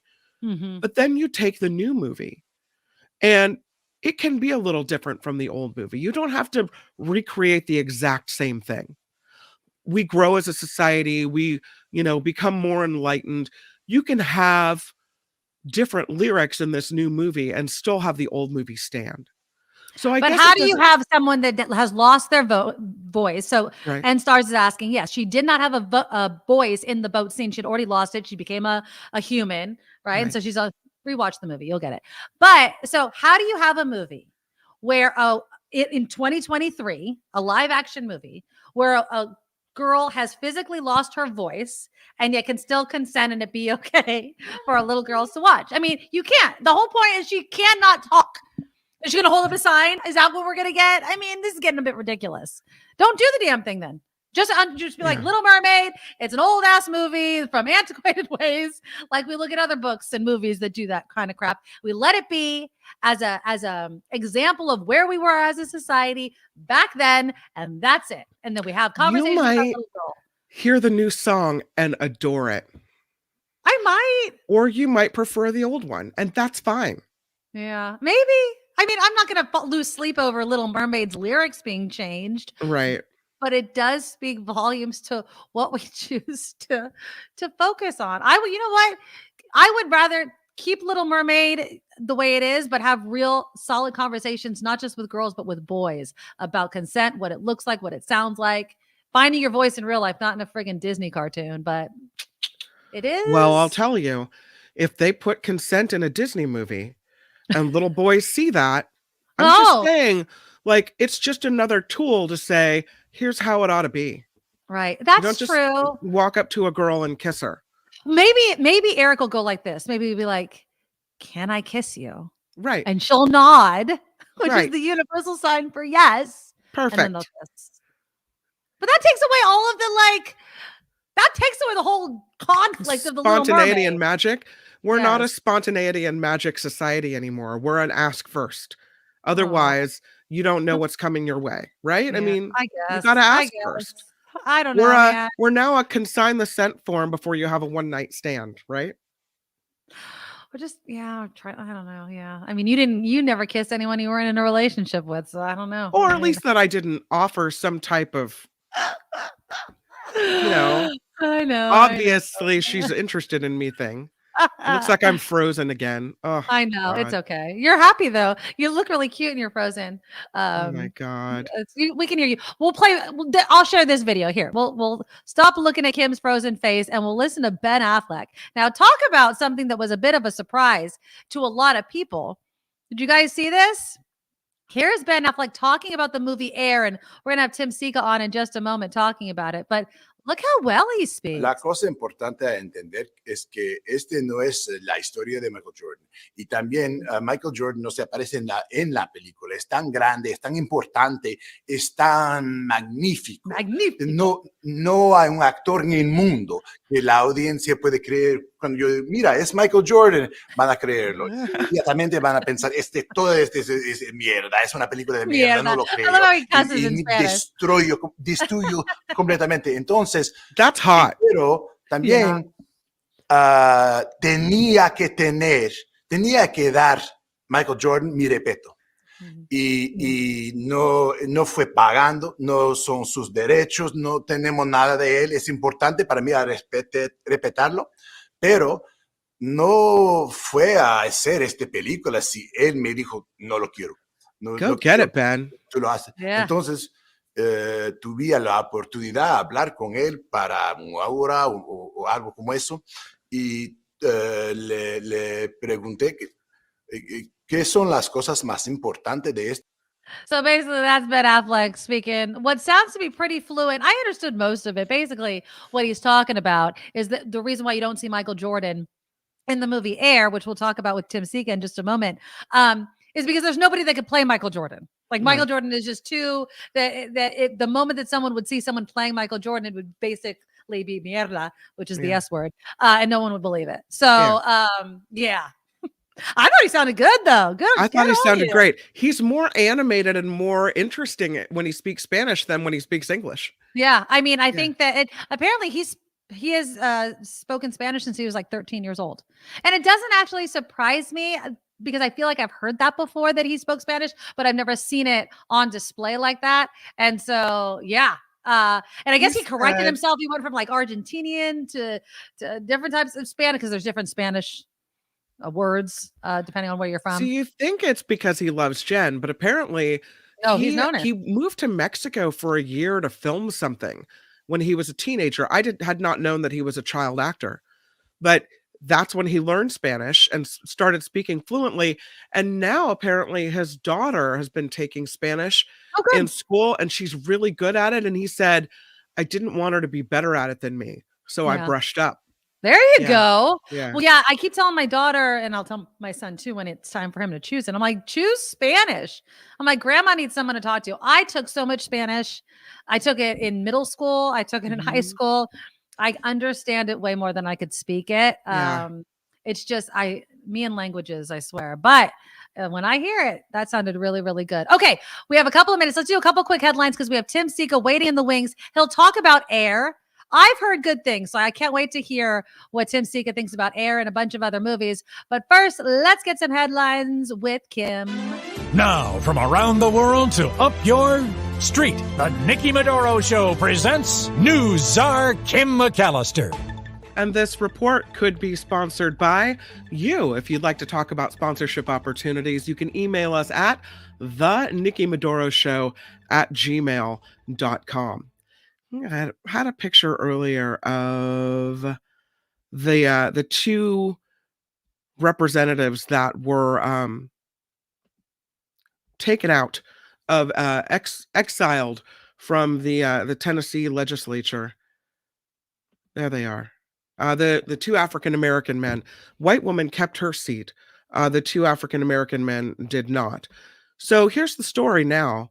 We know that it looks like the expelled Tennessee Representative Justin Jones is set to be reinstated. The majority of Nashville council members say they'll vote to reinstate him. He was removed from the Tennessee House for protesting gun violence on the floor after the Nashville shooting. So that's Justin Jones. Justin Pearson, we don't know what his fate will be. We do know that Vice President Harris plans to meet with these two Black Tennessee lawmakers expelled for leading gun violence protests in Nashville. Democratic state representatives Justin Jones and Justin Pearson, of course, ousted from the state legislature for demonstrations on the floor after that deadly school shooting in Nashville last month. The White House is calling their expulsion undemocratic. A conservative justice says he was advised not to disclose a series of luxury trips provided by a Republican donor. That's right. If you guessed that we're talking about Supreme Court Justice Clarence Thomas, you would be right. His statement follows a report from ProPublica detailing travel around the globe and outings on yachts and private jets owned by businessman Harlan Crow. Democrats calling for an investigation into the matter, and they'd like stronger ethics now, a stronger code of ethics for Supreme Court justices, which seems quite warranted. President Biden is set to visit Ireland next week to mark the 25th anniversary of the Good Friday Agreement. The peace deal brokered by the U.S. helped end decades of sectarian violence between pro-Ireland Catholics and pro-Britain Protestants. The president will head to Belfast Tuesday to mark the tremendous progress since the signing of that agreement. Federal regulators now calling on railroads to reevaluate the placement of train cars following what appears to be a series of train derailments and an increase in derailments as well. The Federal Railroad Administration issued a safety advisory saying railroads must prioritize proper train makeup to maintain safety, prevent accidents, and to optimize train performance as well. The order does not force railroads to act, though. So federal regulators are asking them to do it, not requiring them to do it.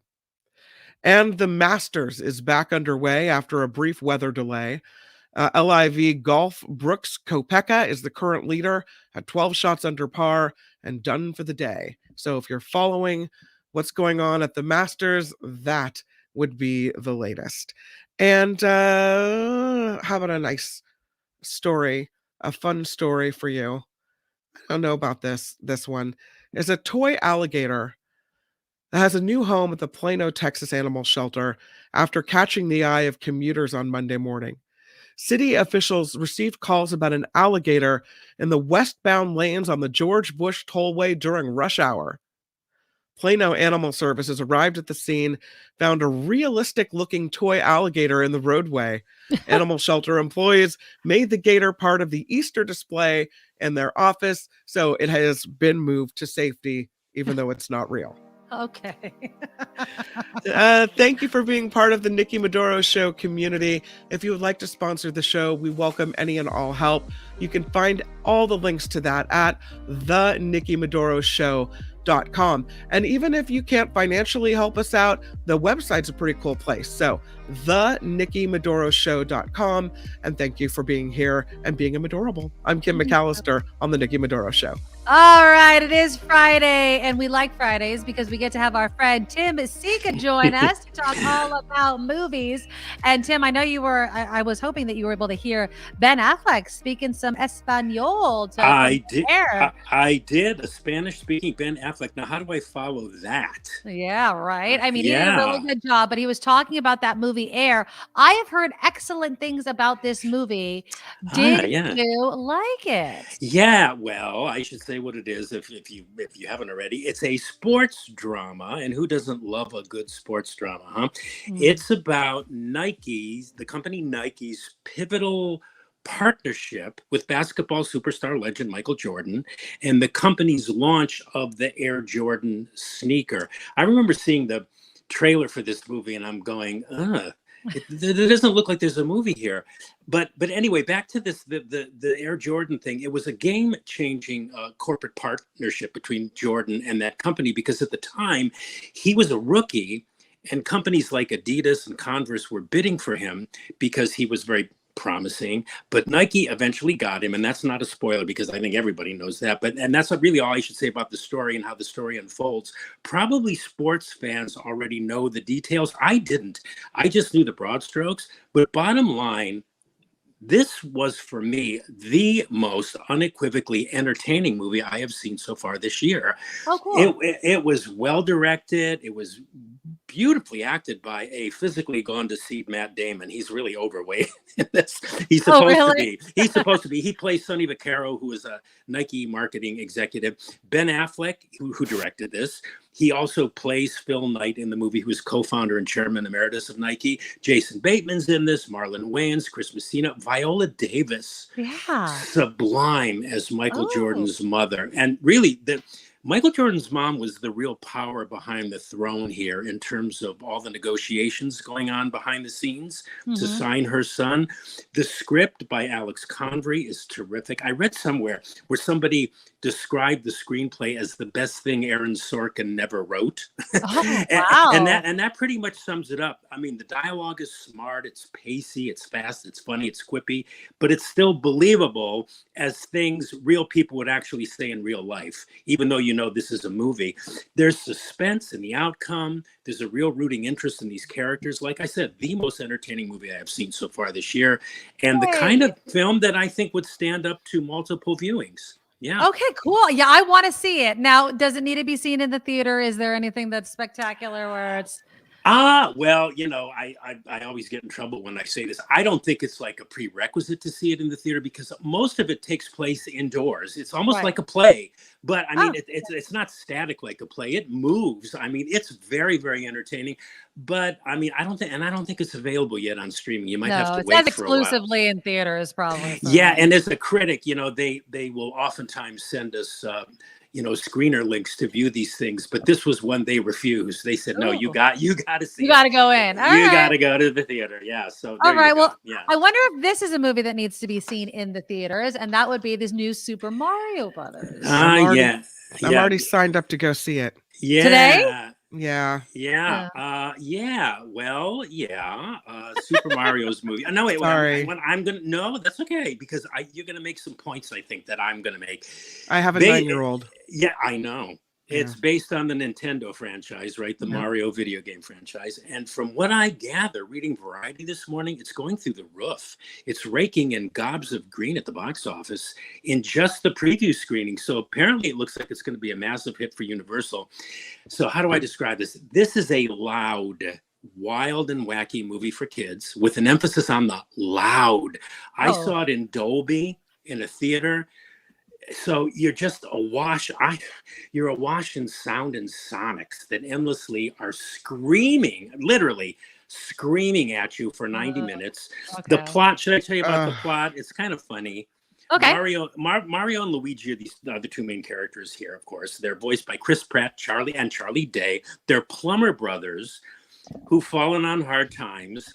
There's a water main break that's flooding Brooklyn where they work, where they have their plumbing business. And Mario and Luigi go underground to fix it, but they're sucked into this warp pipe and separated. Luigi gets lost in the dark land ruled by this creature named Bowser, the king of the Koopas, don't ask. While Mario winds up in the Mushroom Kingdom ruled by Princess Peach. So basically, it's an in search of story to get the brothers reunited. And, because of the times we live in and the kids who will wind up seeing this, and these kids are endlessly distracted by their phones and TikTok and other forms of social media. This movie this movie, I think, by definition, has to scream for their attention, and scream it does. There's no subtlety to it whatsoever. It's big, it's loud, it's spectacular. The animation is colorful. There's some fanciful sequences, one or two laugh out loud scenes. But for me, it's dismaying that movies for kids today are this busy and this noisy and this assaultive. I saw it on a full complement of sleep, and I staggered out of the theater. I mean, it made me tired because of so much assault. So what's going on? Senses. Yeah, I mean, and Nikki and Kim, you both have kids. What do they think of these movies? They probably love them, right? I mean, my son hasn't even mentioned this movie, so I don't think I am going to be forced like Kim is to go and watch it. Yeah, and my daughter doesn't give two craps about it. So yeah, well, it's interesting because there were a number of kids at the preview screening I saw, and they were reacting. I didn't hear them. So, but on the other hand, it's raking in big bucks. Yeah. There's the headline in Variety today that's like this unexpected. I mean, I think it's doing much better than they had anticipated, and it's performing really well, making a ton of money. Would IMAX be a waste? Or is it too much if it was even in IMAX? Oh God, I can't imagine seeing it in IMAX. No, I saw it on a huge screen with Dolby sound, the whole bit. I mean, where they give you the little intro thing going, the projector is still on. The sound was spectacular. Maybe I just needed to see it in a regular format. It wouldn't have been so assaultive. But I mean, for what it is, it's fine. It's a big, loud candy box of colors and sensations. Yeah. Kids movie. So there you go. I sound like an old fuddy-duddy when I talk about these movies. But I don't know. Some people should be aware, because I know some people have sensory issues. Also, I can imagine the colors and the noise and everything. I would want to know ahead of time because then I could just send the kids in. Do you know what I learned at the movie theater recently? What? Is that we went to see Puss in Boots that you said was really good, and it was. Yeah. Oh, they good. have at the desk, at the front desk when you check in, they'll give you a little plastic packet with the squishy earbuds in there, like the squishy ear things. So you can protect your hearing. My point is made then. I had no idea they were doing that. Yeah. You can get a little you give them to your kids and they can protect their hearing before they walk into this, as you say, candy box assault. You should not have to give your kids like squishy earbuds to cushion the sound on a movie. Right. I don't think so. Anyway. Yeah, that means it's a little too loud. I sleep with earplugs every night because I got a snorer next to me, so I always have them on. All right, you would need those then. Let's move on to Ride On. I have not heard anything about this new Jackie Chan movie. Well, because I think it's just opening today, and it may not actually be opening here. I think it is, but I know it's opening in China. But they told us we could talk about it here in the States. It's a movie that was made for the most part as a tribute to the great martial arts international action star Jackie Chan, who celebrates his 69th birthday today, April 7th. Oh, wow. 2023. Happy birthday, Jackie Chan. Anyway, first of all, if you're a Jackie Chan fan, you have to see this movie, and I'll get to that.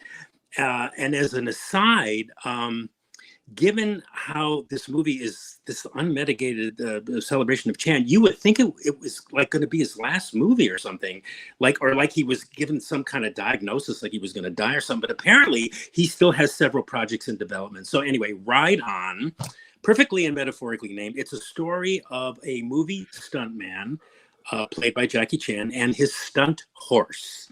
So it's like a Disney movie almost. Larry Yang is the filmmaker. He wrote and directed this. He's a huge Jackie Chan fan, and he wrote the movie as a celebration of his artistry, of Chan's artistry. And it's a little bit of everything. Ride On is. It's a horse opera, it's a horse comedy, it's an animal movie, it's a martial arts movie, it's a rom-com, it's a father-daughter drama, it's a litigation drama, a courtroom drama, it's a satire on the legal system, it's a silly and sappy melodrama, it's a love letter to the stuntmen who work in movies, and it's a celebration of Jackie Chan himself. His screen persona is really celebrated here, and his contribution to Chinese cinema. They threw everything at the wall apparently when they wrote this to see what would stick, and weirdly enough, pretty much everything sticks. And I, taking off my critical hat, I really loved it. And what I liked most about it was that it acknowledged Jackie Chan's age and wrote it into the story honestly and with great respect to the man. I mean, this is a guy whose career was based on physicality and martial arts prowess, who is pushing 70, but clearly remains this international star. In Riding On, he's funny, he's sweet, he's touching, he's dramatic, and he's still got some heavy-duty moves at age 69. So, yeah, this is a movie Jackie Chan fans will love. It's called, again, Ride On. It opens today, I hope, in theaters. And you know, the horse in this movie, oh my God, you have to see the movie for the horse alone. This movie made me want to go out and buy a horse so I could have one. Wow. All right. That is quite the statement about a character that's not Jackie Chan in the movie. Okay, we have a couple more movies to squeeze in. Can we start with Chrissy Judy? Yeah, you know, this is a true indie labor of love, and it was a hit at Outfest LA. Chrissy Judy. It's the story of two gay best friends who have a drag act. Chrissy and Judy are their drag names. That is threatened. The act's threatened when one of the guys decides to pursue a romantic relationship, which means he has to move to another city, which means that the drag partnership has to end. So it's a story about friendship, platonic friendship between these two gay guys. And it asks the question, you know, what do you do when your chosen family no longer chooses you? And I found it to be a kind of a cinematic celebration of, God, lots of things, but like drag culture, Provincetown, where much of the movie was shot, friendship, queer artists and artistic expression. You feel for these characters and you get caught up, and in some cases you can relate to possibly some of the dysfunction in this friendship that's portrayed here. But the movie, real quickly, was written, directed, and it stars Todd Flaherty and this guy named Wyatt Fenner. They're both New York stage actors who are quite good in the titular leads. And this is a nice movie that leaves you, you know, kind of contemplating about life and connection and self-actualization and self-expression and how all those things relate to the people who we choose to be close to us in this life. It's refreshingly shot in black and white, which gives the movie a kind of timeless sensibility. And yeah, it's a very good little indie comedy drama. You know, it's timely too, Nikki, in that it invariably makes you think of all that stupid legislation being proposed by the GOP to ban drag performances in certain states. And what did Daniel Scheinert say when he accepted his directing Oscar for Everything Everywhere All at Once? That drag is a threat to nobody. Amen to that. And also there's the recent passing of, I didn't know who she was, Heclina, San Francisco. Yeah, San Francisco. Yeah, she just died. Yeah. So I think people seeing this movie, sadly, I mean, it's sad, but we'll especially find it kind of poignant. So anyway, Chrissy Judy, You know what I just watched, Tim? Is I just watched Bros. It was free on some streaming service. What'd you think? It was very explicit. You found him annoying. You found his character annoying. I didn't. You didn't. Okay. I thought there were some good things about this movie. Yeah. I thought there was. I learned a lot about Provincetown, which you just talked about in Chrissy Judy. I had not known that was kind of a gay mecca. Apparently it's gay a mecca. Yeah. Yeah. I thought it was there was a lot of parts of the movie that I was like, that's over the top. Like even for a straight romance, you push the boundaries there of. But I think it if you don't know about gay lifestyle and like how gay people are with each other, you learn a lot. I loved it. I thought it was so funny. And by the end of it, you become more comfortable with everything. I did. And I thought the messages and the messages of acceptance, and even how one of the partners in the movie was like, don't be yourself, right? Tone yourself down. Right. It's just, it was, I thought that was a really good message about even having trouble accepting one's own self. Well, you know, And- I hope Billy Eichner is listening, because he would maybe be one of the sponsors of this show. There you go. I love Billy Eichner. He is so funny. Yeah, see, I find him so funny. A lot of people find him annoying, but I think he's hysterical. He's great.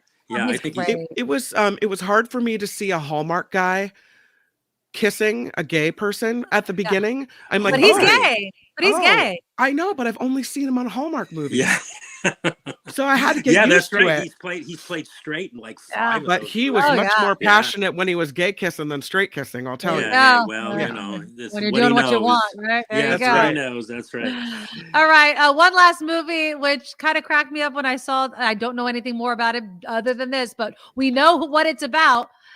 Paint. Yeah, Paint. Yeah, there was a show that ran on PBS from 1983 to 1994. It was called The Joy of Painting. Yes, we all know. Yeah, okay, everybody knows about Bob Ross, right? Yes. Who painted landscapes in real time. And Netflix released a documentary about him last year. Anyway, I think it's called Bob Ross: Happy Accidents, Betrayal. Happy Little Accident. Yeah, Happy Little Accident. Yeah. Anyway, this movie Paint appears to be an obvious takeoff of Bob Ross in that show.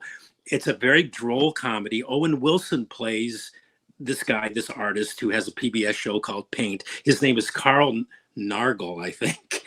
And he ends his show with a kind of Mr. Rogers style like comment where he says to his viewers, "Thank you for going to a special place with me." And then they show all these elderly people watching going, "Oh yeah, they wanted to be with me." Anyway, so this movie Paint is like this weird little comedy about art, about the artist, and this jerk named Carl Nargle who uses his paintbrush basically to seduce women. And it's also a comedy about fame and success and, you know, how fleeting they can be. So it's basically a story about this artist's decline, and it's a comedy. It's blandly amusing. It's not a laugh out loud comedy, but one where you chuckle. Well, I chuckled all the way through it. Now, it could be a bit of a slog if you're not amused and you're not finding it funny. It could be a slog, but I enjoyed it probably because, back to my griping about the Super Mario Brothers movie, probably because it didn't scream at me. And it just leisurely went by and unfolded in its own strange little way. And I found it funny and enjoyable. And I liked that it had something, maybe not new, but a little something to say about what makes an artist and what constitutes art. So I recommend it. It's called Paint. Paint. Okay. And I love Owen's. Which one is that? What did I say? Owen Wilson. Owen Wilson. I was mixing up my own. So I was like, what is it? It was Luke Wilson. Yeah. Luke Wilson that was mixing up. Okay, there we go. Yeah. So there he is. He's funny too in the movie. He's very funny. Yeah. I love That's it. him. All right. Yeah. Looks like Bob Ross even. He does with the curly hair. With the curly hair. There you go. All right, Yeah. Tim Sika, thank you for all your recommendations. Pretty much a thumbs up, but bring the earplugs if you're going to go see Super Mario Brothers. But yeah, if you've got kids, although they may just be not affected at all. We're like, that's just normal. Probably. Yeah, they're used to it. I know. Yeah. God bless them. You know. Anyway. All right. Well, you have a fabulous weekend, Tim Sika. We'll talk next Friday. Talk next week. Okay. Bye. Bye. Bye. Yeah. I swear. I think I want to see Air. I think if I'm gonna top the list, Air. Yeah. After watching Bros, I think I'm into this one. Yeah, but I'm waiting for that to be streamed. I'm not going to the theater to go see that. Oh, maybe not. No, I mean, no offense, but I'm just. I wait for most things to be streamed. That's true. Since the pandemic, I think the only things I've seen in the theater have been kids' movies. No, not me. See. Did you see Maverick? At home. Oh, you did? Oh, I saw. I think. I can't remember the last movie that I saw in the theaters. It wasn't that though. I saw a kid movie in the theaters.